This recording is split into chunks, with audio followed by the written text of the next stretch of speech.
Ce n'est pas la première couleur à laquelle on pense. Pourtant, peindre les murs de sa chambre en vert est une excellente idée. Je vous explique pourquoi et comment bien choisir son vert. Bon, pour ma part, sachez que c'est une de mes couleurs préférées, si ce n'est ma couleur préférée. Donc, je ne serai pas très objective, mais bon, je vous promets d'essayer. Pour commencer, sachez que la couleur verte se révèle apaisante, rafraîchissante et tonifiante. C'est l'emblème de l'éternité et de la renaissance. Le vert est aussi lié à l'autorisation et à la stabilité. Il agit au niveau émotionnel.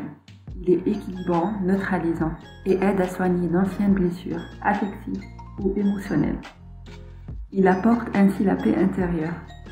C'est une couleur qui permet de lâcher prise et d'aller de l'avant avec optimisme. Cette teinte est d'ailleurs reconnue pour ses vertus apaisantes et tonifiantes. C'est pour cela que je vous conseille de l'utiliser dans votre chambre à coucher. Ses effets n'en seront que décuplés. Intime, calme et reposante, grâce à laquelle règne détente et bien-être. D'ailleurs, sachez-le, le vert est ultra tendance cette année. Il se décline sur une large palette, du vert fourré au vert olive, en passant par le vert pastel. On pense tout de suite à la peinture, que ce soit dans la pièce pour une chambre raffinée. Alors on fait toute la pièce en vert, comme la photo que vous voyez. Ici, on aime ça, le vert, on adore, on l'assume à fond la caisse.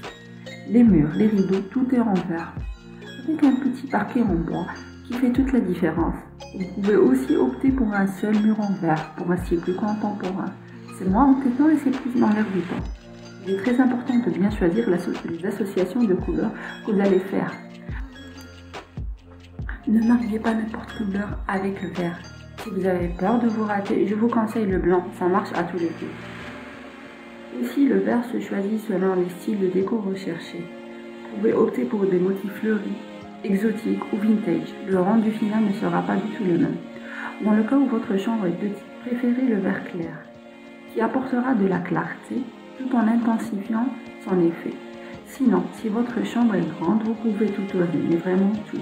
Du vert forêt, vert canard ou kaki, sans pour autant risquer de vous sentir étouffé.